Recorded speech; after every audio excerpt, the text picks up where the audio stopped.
to today's webinar looking at the findings of a new report published jointly by the Open University and Be the Business entitled Skills for Success, Supporting Business Leaders with Digital Adoption. I'm Martin Cousins, your host for today, and I'm joined by an expert panel who will be discussing the report and its recommendations and the challenges and opportunities faced by SMEs around digital technology adoption. We will also be discussing some of the issues raised in the report around skills development, staff recruitment and retention, apprenticeships and flexible training. So let's meet our panel. Good morning everybody, I'm Jane Dickinson. I am the Digital Skills Lead at the Open University and I work with employers to support them with their digital talent strategies. Hello, my name's Anthony Impey. I'm Chief Executive of Be the Business. We help small businesses drive their performance, competitiveness and productivity. Hello everyone, my name's Jemma Waters and I head up the Responsible Transformation team at Lloyds Banking Group. A lot of the work that we do is supporting people, businesses and charities with their digital skills and inclusion. Hi everyone, my name's JohnPaul Wright. I'm a Network Operations Manager at Systal Technology based in Glasgow. We are an IT solutions company and we have many employees globally now, and I work with a team of about 100 engineers on a daily basis. Great, thank you all panellists for joining us today. Our session will be split into three sections. We'll be looking at the report and its key takeaways. We'll be looking at digital adoption in the post-pandemic world, and we'll be ending on how SMEs are developing the skills for success. So just to kick off, Anthony, can I ask you to give us some background on the report and its aims, please? Thank you, Martin. If anything has taught us the importance of technology to the small business community, it's the pandemic. In the first lockdown alone, we saw 3 years worth of innovation in just 3 months as businesses were forced to embrace technology if they wanted to continue operating. Tech is a proven driver of small business productivity. We know that if small businesses embrace technology, there will be an improvement to their performance. For example, the introduction of technology such as enterprise resource planning or customer relationship management software has been shown to create a productivity premium of around 25%. Tech and digital skills are increasingly important enablers for businesses to expand in new geographies, to increase their agility, to support their staff and facilitate home working, to deliver increased efficiencies and revenue, and as we've seen in the last 12 months, increase resilience. What we hope to uncover in this report is to find out why so many tech purchases by small businesses fail. In a report we published last year, we found that of those small businesses that adopted technology, over half were unsuccessful. That's a huge failure rate, and we need to ask ourselves how we can start improving the likelihood of success. We know effective leadership and management, as well as the ability to secure buy-in from employees, is crucial to successful tech adoption. But what are the skills that enable leaders to do this? We wanted to find out how much business leaders really know about how to approach technology, what they think it can do for their business, what they see as the barriers to implementation, and the skills they need. We also wanted to understand if the support available to help businesses adopt tech meets businesses on their own terms. We saw clear evidence that business leaders are time constrained, with this being a more significant issue than cost. So it's these issues that we really wanted to unwrap in the course of this research. That's great, thank you. So Jane, can I ask you to share some key takeaways from the report, please? Yes, certainly. So, just building on what Anthony's just said, following on from the research that Be the Business have done, following on from studies by, Microsoft and McKinsey, that found that since the pandemic, digital development has accelerated from anything from between maybe 3 to 7 years. Our report also uncovered that, the COVID-19 pandemic has indeed been a catalyst for technology adoption, and we've seen a significant acceleration of its use across a range of different business areas. And things won't return to the way they were before. So 85% of businesses that we surveyed plan to continue using technology at the same level once COVID-19 restrictions have lifted. The pandemic's made business leaders more likely to invest in digital skills development, both for themselves and for their employees, and this is certainly a welcome development. But given the pace of change and the existence of a skills gap before the pandemic started, we do need to upskill and reskill even more individuals to keep up. The report also found that business leaders report high levels of confidence in the process of technology adoption, but this confidence may be exaggerated, and I say that because only half of business leaders think that they make good purchasing decisions, and of those leaders, only 1 in 10 make good decisions. In terms of the skills needed to enable successful digital adoption, there were significant gaps across all areas. So less than a quarter of SME business leaders believe that they have the technical skills to successfully adopt and implement technology, and only a third believe that they've got the requisite leadership and management skills to do so. There is an appetite to increase digital capability through improving skills, but some reluctance to invest.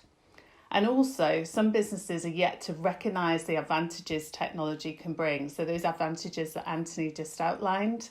And this suggests, I think, that there's some way to go to support businesses to visualise the opportunities and to access the right advice and training to help them convert possibility into reality.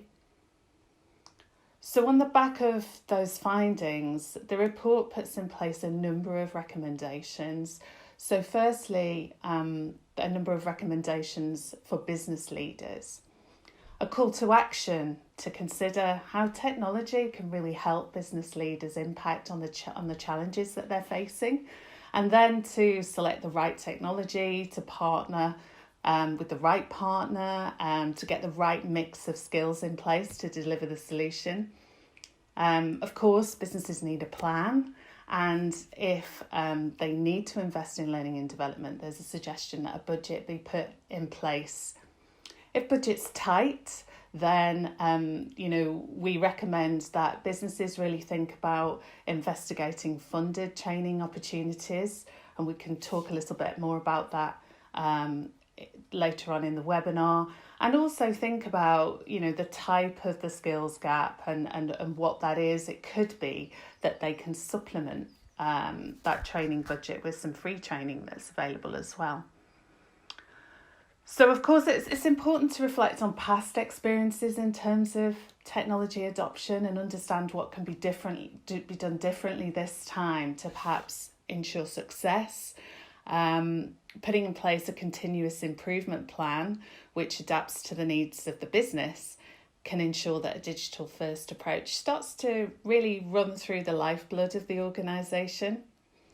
And if time is a barrier, which oftentimes it is within an SME, focusing on what's causing that pressure and starting to identify ways to free up capacity to allow for training is important.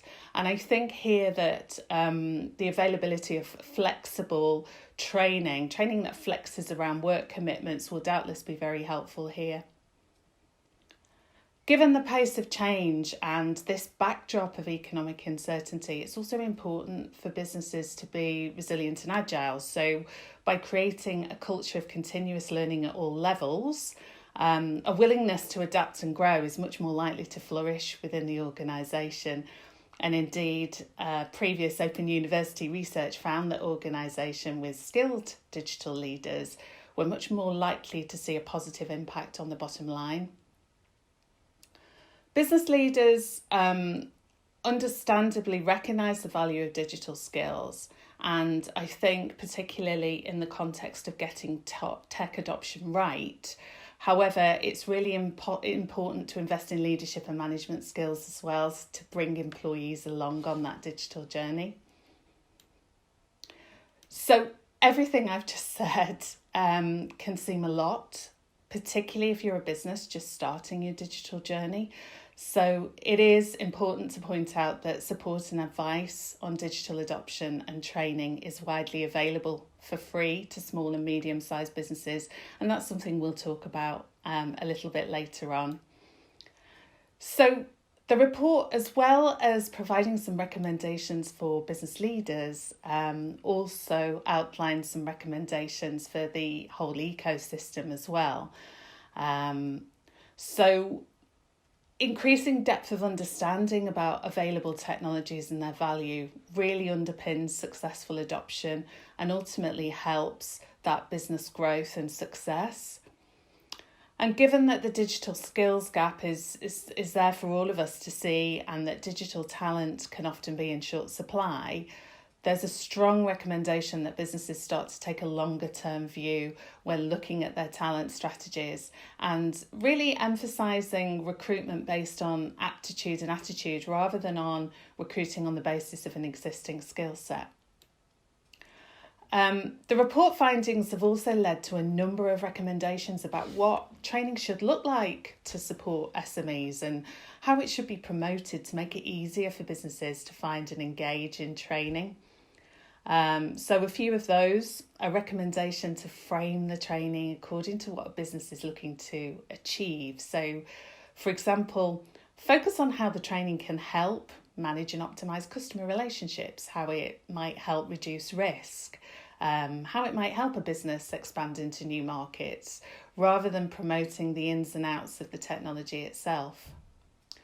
Also to think about how the training might need to adapt dependent on the stage of the technology adoption journey. It absolutely needs to flex around a learner's work and family commitments to maximise uptake. And also a wide range of training types and formats are necessary to address different size skills gaps and individual learning styles. Diversity and inclusion challenges, it's really important that these are taken into account as well, so that all leaders, all employees, irrespective of gender, ethnicity, geography, have access to the appropriate training for them. And also even closer partnership working between businesses, training providers and other stakeholders like local authorities, local enterprise partnerships is really important so that skills provision can be agile and tailored to local need. And finally, there's some recommendations relating to the sharing of best practice and lessons learned. So an importance for those who've walked the walk to be given a platform to be able to share their experiences with others, and also a need to see an expansion in the advice and support available to businesses to support digital adoption and associated training. That's great, Jane. Thank you so much for those insights. So, Anthony, can I just bring you back in and ask for your reflections on the data and what it tells us? Well, thank you, and thank you, Jane, for the summary there. I mean, I think there are three things that really jump out for me in the report. The first is the pace of the acceleration that Jane has mentioned and the report has found, I think presents an enormous opportunity for us, and an opportunity that has come about because of COVID, but an opportunity that we must take advantage of. So I think that's my first observation.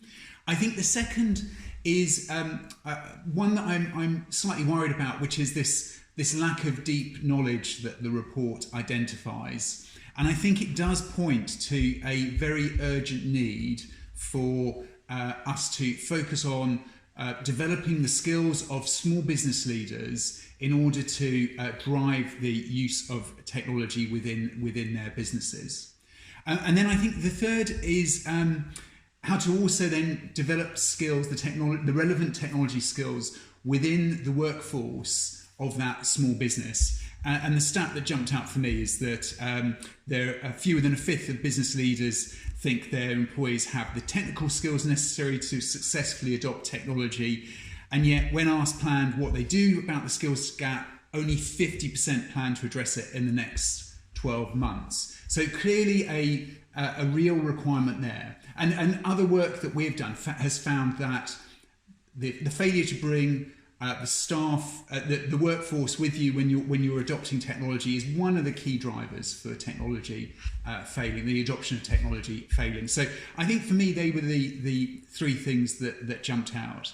I think there's also something quite interesting happening around the level of confidence versus the percentage of business leaders that report that they make good purchasing decisions. So the data says that 2/3 of small business leaders are confident about adopting technology, yet only half say that they make good purchasing decisions. And I think that mismatch is something that we really need to dig into, because for me, it tells me that there is a real risk that businesses are not getting the full benefit of the technology that they are adopting.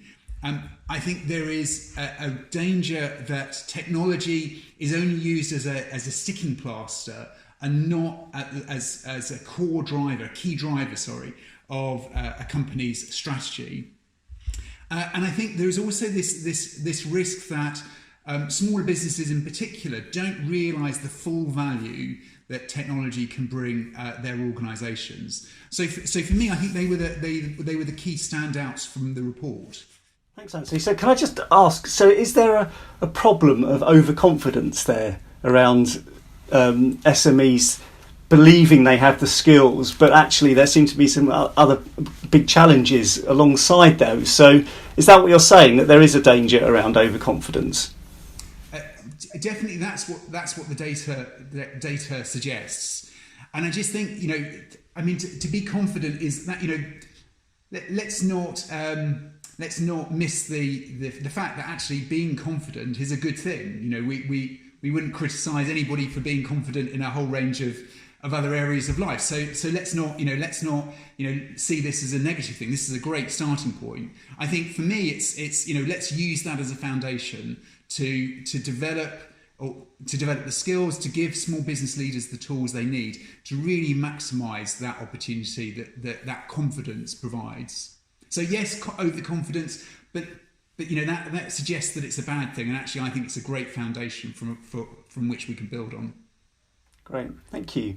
So we're going to move into the second part of today's discussion, digital adoption in the post-pandemic world. And I'd like to bring in Jemma, if I may. Jemma, can you tell us a little bit more about your work with Future.Now and Lloyds Banking Group? Yeah, sure, of course. Thank you.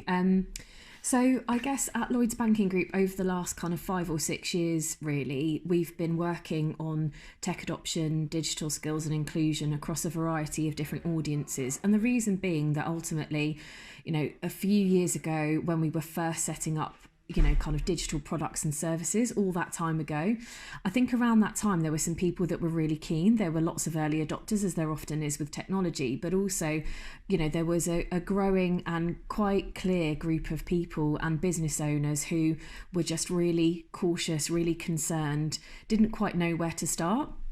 And I think, 5 or 6 years ago is when we started to say, okay, what might some of these barriers and challenges look like? And I think around that time, we started using our data. So open sourcing some of our, anonymized transactional data to look at how are things kind of changing and evolving over time, and data matching that with survey. So to understand from small business owners, not just what was going on, what were some of their digital behaviours, but understanding and matching that with, but also what was their digital ambition and some of their concerns. And I think, unfortunately, a lot of what Anthony and Jane have just been talking about is definitely still resonating with our client base and our customer base. We've definitely seen improvements, as both of them have just spoken to, but I think for us, it's been, a bit of a journey understanding how some of those challenges and opportunities for small businesses have evolved. And what we've tried to do is almost kind of beyond the products and services that we would provide them with as a bank, recognise that as a large organisation with lots of brilliant tech partners, charity partners and engagement with different communities, we've got a unique opportunity to really bring support to not just our customers, but kind of small businesses more broadly, through our Lloyds Bank Academy proposition, and as of today also our Bank of Scotland Academy proposition as well. So I think Lloyds Banking Group for a long time has been really invested in understanding the challenges that small business owners face and trying to provide solutions. But I guess a really big part of that is always, I've mentioned tech partners, I've mentioned charities, I've mentioned local organisations. It is all about partnership. Different business owners need different things at different times from different people. And I think for us as organisations, it's recognising that we all have a different role to play and actually collaborating, making sure that we're not duplicating things that are out there in the market and trying to simplify things as much as possible where we can for small businesses. And that's kind of where Future.now has come into play really. About 15 months ago, a group of organisations building on some of the work that had gone on as part of the government's digital skills partnership, acknowledged that actually, there was a real opportunity for industry to step up and play a role in workplace digital skills. Ultimately, large organisations like ourselves are investing a lot in supporting our people with retraining, reskilling, building their confidence and capability. And part of the ethos of our academies has always been, how do we open source some of that learning and that knowledge that we're fortunate to have internally to some of our external clients and also kind of communities at large. And Future.now is almost a bit of an extension of that ethos. So it's how do we work with large, organisations, employers? How do we share some of our learning resources and materials? We're all looking to make sure that skills is a really big priority within our organisations and that we are supporting people with evolving their skills. So to be able to share our case for change and to bring our senior leaders together to discuss some of the opportunities but also the challenges has been really helpful in making sure that this stays, firmly part of their agenda as part of the way that we support the UK's recovery more broadly. So lots going on, but I think a real ambition to make sure that we're doing it together. Great. And Jemma, what role can SMEs play in building an inclusive and sustainable digital economy? Yeah, great question. So I think, as we've talked about a number of times, and as we said at the start of this, small businesses ultimately are the lifeblood of our economy. They're the innovative forces, they're the challengers, they're doing brilliant things, across all sectors. So I think for us as organisations to be able to partner with them and support them with some of what we're looking at from an inclusion perspective, some of the learnings that we've got about driving diversity to get to inclusion, to get to belonging, but also some of the things that we're learning about sustainability and how can we make sure that while we're building our businesses, we're supporting the planet at the same time. There's lots of learning to kind of be had there and lots of opportunities to share some of that. But I think ultimately for me, with all of, with inclusion and sustainability, a lot of the work that we do in my broader team is recognising how tech and digital can be an enabler for that. So we know that, a lot of businesses are thinking about this at the moment. I think 35% of businesses believe they're now more environmentally sustainable than before the pandemic. I think this last year has forced us to all take a step back and really think about how, technology can help absolutely with our productivity and drive efficiency so we can spend more time on the things that we love and the businesses that we're growing and scaling and pouring time and energy into, but to do that in a way that is acknowledging and celebrating all different kinds of people and also isn't killing the planet at the same time, I think is an aspiration for many, and small businesses play such a huge role in ensuring that the UK has a inclusive and sustainable future. Yeah. And Jemma, can I just quickly come back to the challenges around adoption? So what kind of challenges do you see SMEs facing when it comes to adopting technology? So I think, again, building on what Anthony and Jane have said, it absolutely resonates that question of what technology is right for me, where do I start, is probably the thing that we see in our academy sessions most often. And also what we see in our research as well. So, if I think about back in 2019, before, all of the challenges of the last kind of 15, 18 months, at that point, 1 in 3 small businesses weren't doing more online because they didn't know what technologies were right for them. That is a pervasive message. It still continues. So I think, that's a real opportunity again for us as organisations to work together to help provide that view as to, if you are going to invest not just money but time and skills and training and all of those things that kind of come with embedding technology in an organisation, you need to make sure that it's really aligned to your objectives and your strategy. So yeah, I think understanding what technology, also cybersecurity, so fraud, scams, making sure that there's the technology infrastructure in place to support the business, as well as also the support for individuals in making good decisions, if and when some of those challenges present themselves. Cybersecurity is definitely a really key theme.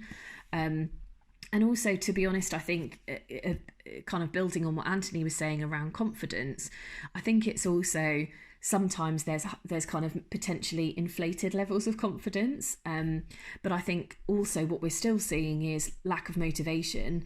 So in our report that came out in November, we were still seeing roughly a third of small businesses saying, actually, I'm just not interested in doing more online. So I think there's still this barrier of understanding and recognising the way that technology and digital can play a role in the back office and in the back end of your organisation. It's not that you no longer have your brilliant high street shop and you put everything online. It can just be about some of the accountancy softwares and some of those things in the background that can just help take some of the pressure off you as an entrepreneur. That's great, thanks, Jemma. Now I'd just quickly like to bring Jane and Anthony back in just to ask what they thought about what you've just had to say. So their reflections. So Jane, could I ask you what do you think about what Jemma's just been sharing there? Yeah, I think that really chimes with a lot of what we're seeing from our perspective here at the Open University, and I think motivation is a really interesting aspect that Jemma raises there.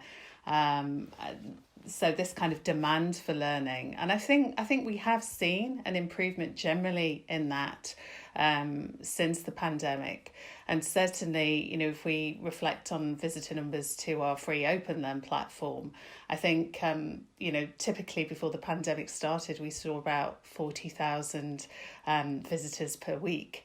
By the time we got to April last year, it was 200,000 a week. So.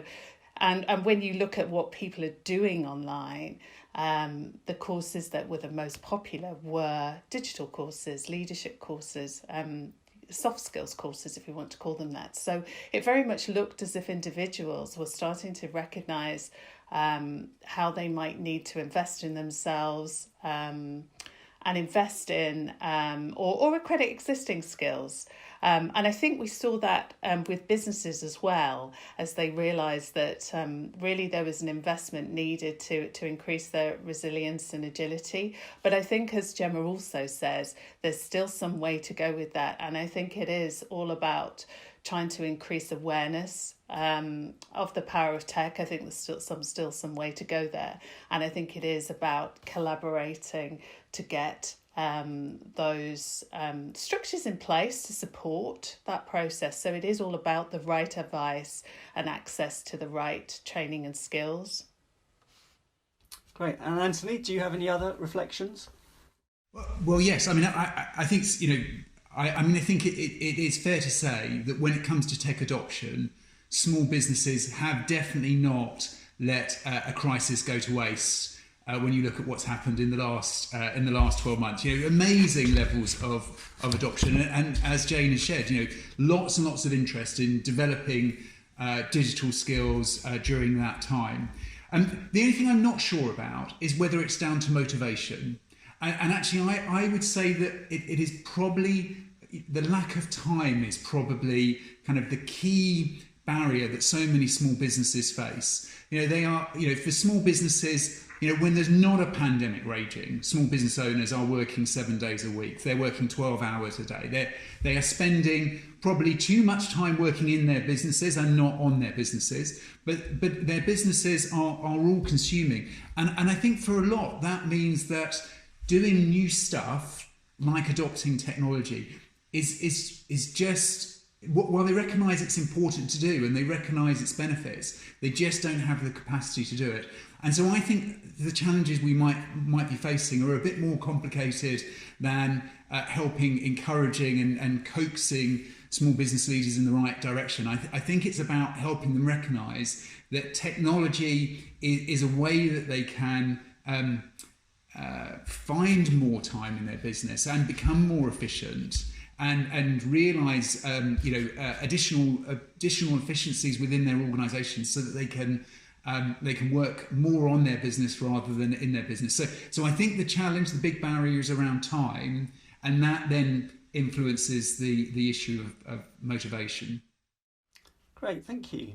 So in the final part of today's discussion, we're going to look at how SMEs are developing the skills for success. Now, I'd like to bring in JohnPaul here. JohnPaul, can you tell us a bit about your organisation and some of the challenges it has faced during the pandemic? Sure, Martin, thanks. A bit about, we're an IT solutions-based company based in Glasgow, predominantly network solutions. We kind of work with major players like IBM and things like that, where we can work alongside them and offer network support and solutions for various customers.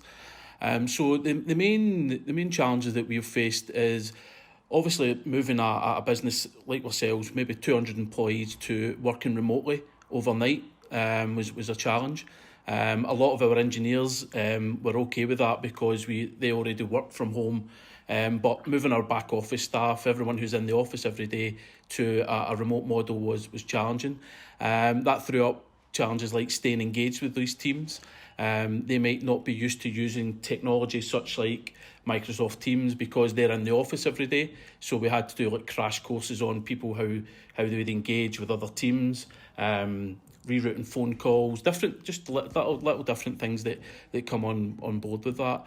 And then because we are a network solutions based company, as I said, everyone needs a network. So a lot of companies look to invest in resiliency, how they improve that. So we didn't stop. We actually recruited more people over the last 18 months than we've ever have. So I think we're over 100 people. So recruiting people remotely. Changing now from your interviews, maybe being a lot of them in the office, to over Zoom or Teams, things like that. Again, that throws in its challenges that we were discussing at the start about people's like internet and things, being patient, making sure that we could still stay engaged. And then onboarding, how you take these employees and onboard them into your company and making sure that they get the culture, they understand what Systal's about, and how we do that. So that threw up many challenges. We found we kind of learned as we went along with it. We developed different ways of getting these people across different teams, creating different meetings, and things like that. So that's it. The biggest thing for me is we've took a lot of lessons learned from the pandemic, and we continue to do that even now. And I think any organisation of any size would be silly not to reflect on what sort of challenges came up. And the other main challenge is staying engaged with employees. A lot of the time you're seeing these guys in the office day to day, and now they're working from their homes or remote situations, and it's how we stay engaged with them. So again, we're trying to be innovative, like looking at different ways of creating different forums, different kind of chat rooms, or like quizzes, things like that, just to keep the staff engaged, and how we do that.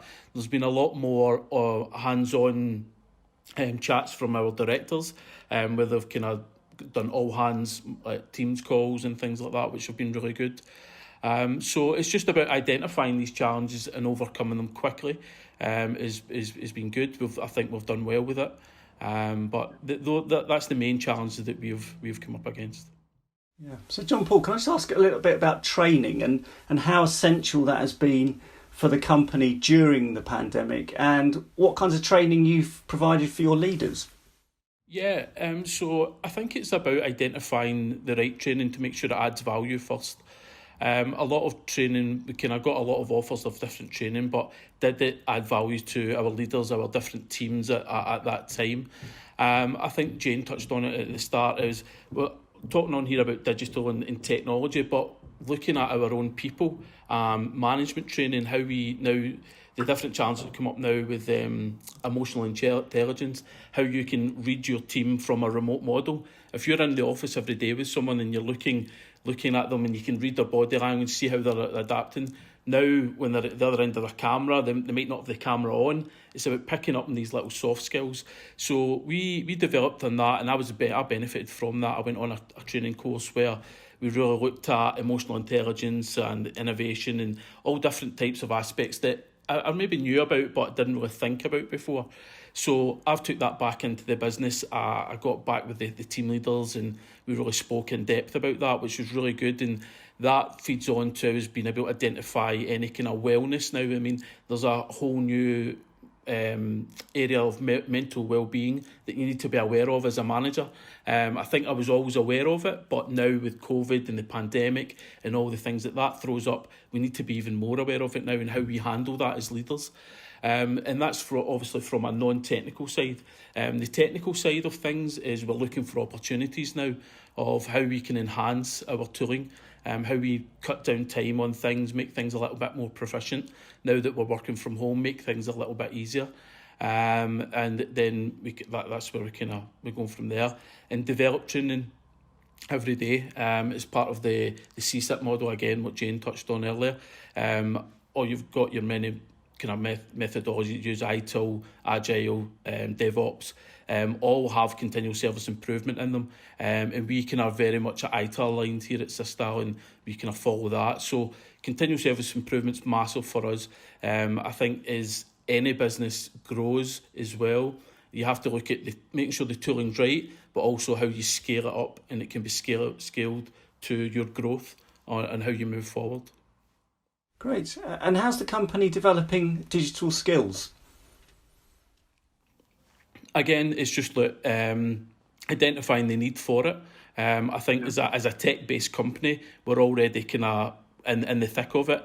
We deal with a lot of different technologies, but it's identifying, as I said, maybe our back office staff who didn't really use a lot of your kind of online technical because they were in the office, is identifying what areas they need to use. And then again, it's just what can we improve on, what can we get more out. And it was what Anthony touched on about what we're seeing. And I think time is the biggest thing, is getting time to do and invest in these technologies, but how technology can save us time. That's the big thing that I'm seeing now, is we are looking at new tooling as we're moving forward, and as we are growing globally, we're looking at different tool sets now, and we're seeing different tools out there that are cutting hours off of tasks that we do manually at the moment. But that's just part of our growth, that we're identifying these tooling and seeing that they're out there. Yeah. Interesting. Thank you. So Jane, how does the Open University support SMEs? Yeah, so I think there's kind of two main ways in which the Open University can help. I think firstly, the modality of our training and the way that we approach that can be really helpful, given the fact that, time, as Anthony and JohnPaul have just talked about, can be a really big issue. And of course, if we're going to enable upskilling and reskilling and continuous learning, it's really important that we address that issue of time. And the way that we work is that, we are very accustomed to supporting busy working adults to learn and to be able to fit that learning around their work and family commitments. So we create, a huge variety of different experiences that learners can engage with at a time that suits them. And for our formal programmes, of course, it's important that time for learning is scheduled, but the learner's really in the driving seat in terms of deciding when that happens week by week. And it's a guiding principle that we apply to all of our programmes, and we find that it can be really helpful for SMEs when that capacity to release staff at set times for training can be really limited. I think it's also important that individuals have access to opportunity irrespective of, prior education, where they're based in the country, or, whether they've got particular learning needs. And we're really passionate here about here at the OU about that founding principle about being open to all. And then secondly, I think we can support SMEs, with some of the training, some of the short courses that we have, some of the longer programs that we have, and some of the funding opportunities that we have available. So if I talk a little bit first about our traditional undergraduate and postgraduate offer, that exists across a really wide range of different disciplines, and it's really flexible. So there's jump on and, jump off points. So it's possible to earn, a certificate or a diploma rather than going all the way through to a full degree if that's not what you want to do. And of course, we've got our famous open degree, which allows learners to choose modules from right across the provision. So that really enables them to create a programme that flexes to, an individual's need or to an employer's need. And I think that in small businesses where owners or employees often wear a lot of different hats, that ability to pick and mix is really useful. And over the last few years, we've launched a number of degree level apprenticeships across England, Wales and Scotland in the digital space, and then in leadership and management in England as well. And for those who may not be aware of apprenticeships at the higher level, degree apprenticeships tend to be integrated work-based learning programs. So an apprentice or a member of staff can earn while they learn and work towards a degree while applying that new learning in the workplace. So it can be a really useful way for small and medium-sized businesses to bring people into their organisation or to upskill an existing member of staff, because there's a really strong support structure around the apprenticeship. And anecdotally, just over the last few weeks, I've noticed, and certainly I'm having a lot more conversations with small businesses who are planning to take on apprentices for the first time, which is really great to see. Also, apprenticeships are 95% funded in England for small businesses, for non-levy payers, and further incentives might be available depending on an apprentice's age, for example. And funding's available in the other nations for apprenticeships too. So definitely worth considering if you're looking to onboard new talent. And then, of course, if we're looking to foster a culture of lifelong learning, short courses and, short, sharp interventions, those bite-sized chunks are really important as well. An example of one of our short course offerings is micro-credentials, which have been launched on our Future Learn platform, and they are usually developed or endorsed by industry, and they have academic credit attached as well. They're stackable, and they're not just recognised by the OU but by other HEIs globally as well. And there are a number of free and funded opportunities on offer. So I talked a little bit about Open Learn earlier. So there's over 1,000 free courses on the Open Learn platform. And we've curated a suite of resources on there, especially for SMEs. So that's across topics such as leadership, management, marketing, accounting, innovation, all of those topics that SMEs might be interested in developing skill sets in. And you'll find courses from anything from an hour in duration right through to our badged open courses, which tends to be about 24 hours long. And I also just want to mention as well that there's a number of funded opportunities across the nations and regions which SMEs can take advantage of to support them with upskilling and reskilling. So in Scotland, there's the Flexible Workforce Development Fund. So all organisations there with less than 250 employees, so that's across the private, the public or the third sector, can apply for up to £5,000 worth of training to help them develop their staff, any volunteers who work for them. So really kind of helping to support SMEs to restart and recover in the wake of the pandemic. And then the other thing I wanted to mention is that the Department for Education in England has made £36 million worth of money available for digital skills in England through its Digital Bootcamp initiative. This will feature a range of 16-week-long programmes. They'll be available from a really broad range of providers offering different formats and training across different geographies and in different skill sets. The programmes are going to be fully funded for individuals looking to career change, whilst employers wanting to upskill employees and move them into a new role will only be asked to foot 30% of the cost. And within that whole programme, the government has asked for there to be a real emphasis on supporting SMEs.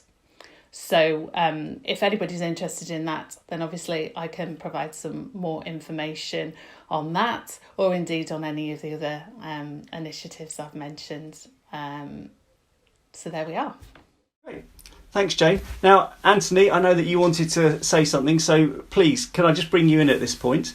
No, I just wanted to jump in and just say, how, from what Jane said, I just think, the value of being able to access learning on a flexible basis, I think is immensely valuable. And I think the Open University have done a tremendous job in terms of opening up their content and making it available in lots and lots of different forms. And I think that's exactly what small business leaders need, so that they can access the content on their terms, and it really gets to the heart of this challenge that I highlighted earlier around one of the key barriers being that of time and small business owners just not having it.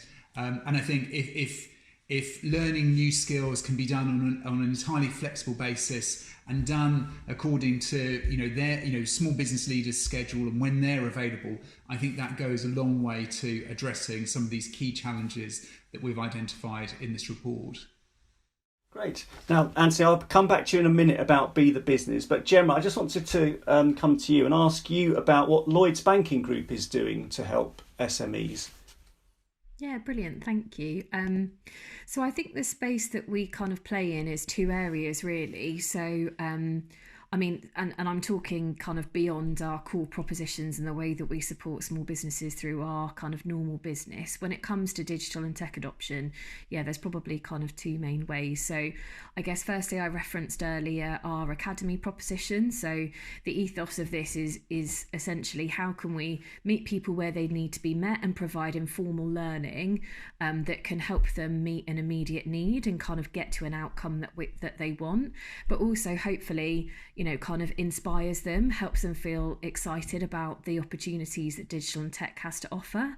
And also what we do from that perspective is also hand off to partners that are probably more appropriate than we are for any of the more kind of formal and structured learning. So signposting to things like the Open University and all the great stuff that they've got, as well as also some of those adult digital skills entitlement, some of the more formalised essential digital skills courses and some of those elements. So, the informal learning that we provide through the academy is very much focused on outcomes and I guess what business owners might be looking to do. So is it to kind of keep their organisation safer online? Is it about growth and scaling? Is it about being more efficient? Is it about finding a better work-life balance? As Anthony said, small business owners, entrepreneurs, it's 7 days a week, right? They work so hard, tirelessly for the thing that they're kind of leading on. So particularly as we've kind of transitioned into over the last year, a very different way of working more broadly,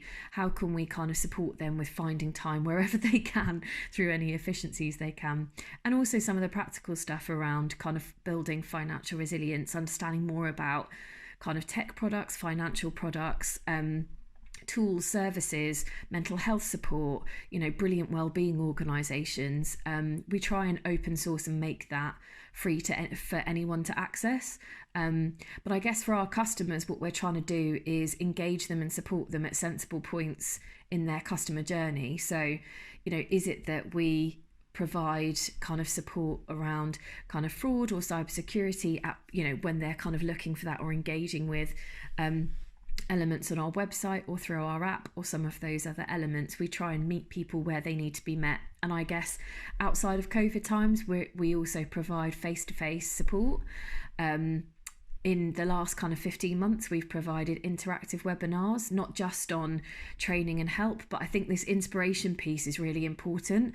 There's a hell of a lot of doom and gloom out there. So being able to listen to other small businesses, entrepreneurs, organisations, or really techie experts really demystify some of what's going on, I think has become really important. And we've seen lots of engagement and interactivity there.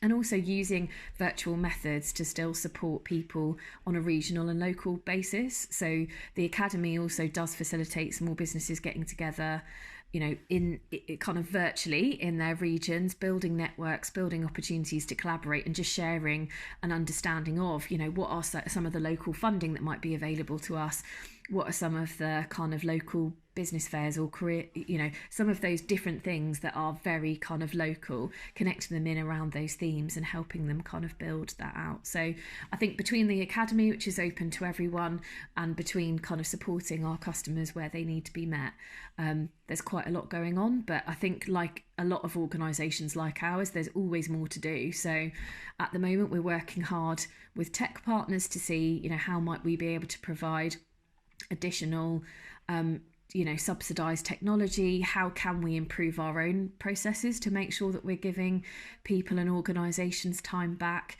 and how do we connect them in, you know, with some of the kind of future technology and some of the organisations that we as a larger organisation have the benefit of working with, and support them on things like apprenticeships and some of those other kind of pieces. So I think, yeah, for us it's about recognising the scale and impact that we can have as an organisation that sits across 14 brands and has almost, 35 million customers. There's a lot we could and should be doing, but there's always more to be done. Thank you, Jemma. So, Anthony, can I just ask you what the digital future looks like for SMEs and how Be the Business can help? Well, I mean, I think, if I just took a step back and said, what is this decade going to look like? I would characterise it as a decade of massive uncertainty and rapid change. And the way we have begun this decade, I think, is just going to set the tone for what is to come. Because, while, we are thankfully coming to the end of, a very traumatic time that's been caused by the pandemic, I think there are other forces out there that are going to just keep going. So, we've got the geopolitical tensions occurring. We have the net zero agenda really gathering steam and will have a massive impact on businesses across the country during the course of this decade. On top of all of that, artificial intelligence continues to disrupt industries. So I think in that context, there is going to be lots of change, lots of uncertainty. But I think the one thing that we can be sure of is that the future is going to be a whole lot more digital, and that digital acceleration that we've seen over the last 12 months is actually just going to continue, and we're going to see more and more of the economy becoming more and more digital over the course of this decade.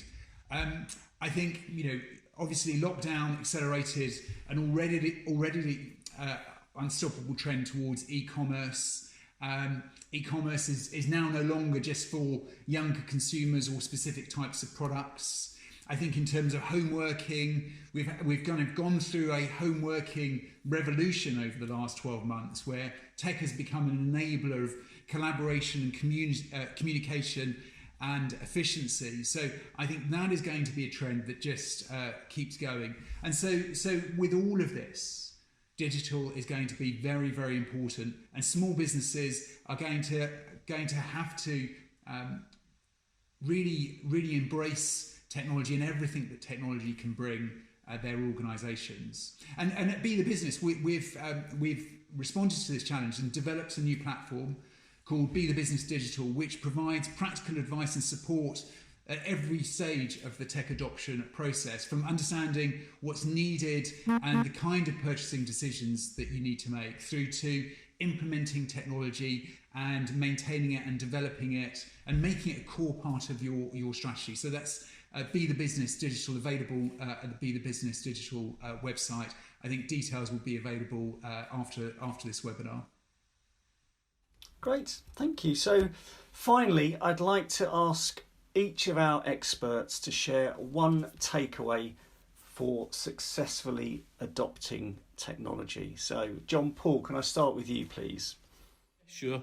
I think for me it's identifying value-based training and then creating the flexibility around our staff being able to do that. Thank you. And Jemma, what would your takeaway be? I think it's don't be afraid to ask for help. I think a lot of businesses are really having to reevaluate what is their value proposition, what do they want their business to look like, big picture. There's a lot of organisations, there's a lot of people, resources out there that can really help doing that. And I think to a lesser or greater extent, everyone is going through it. So I think make the most of the people and the resources that are out there that are really keen to help you get where you want to go. Thank you. And Anthony, what would your advice be? Say successful tech adoption is about three things: people, people, and people.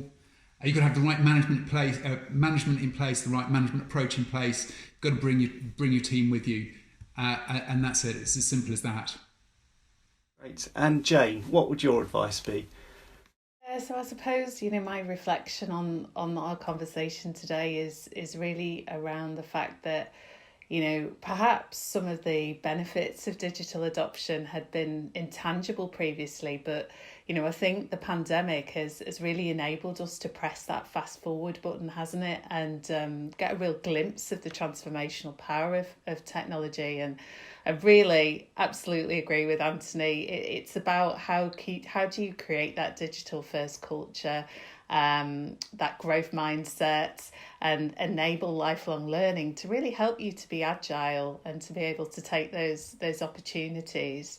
And, as Jemma has said, irrespective of your location, there are services, there are initiatives to support digital adoption and upskilling, and organisations like, Be the Business, like Lloyds, like the Open University on hand to support. And I would, absolutely encourage people to ask for support and help.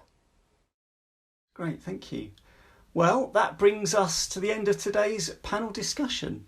I'd like to thank our panellists for all of their contributions today. Thank you.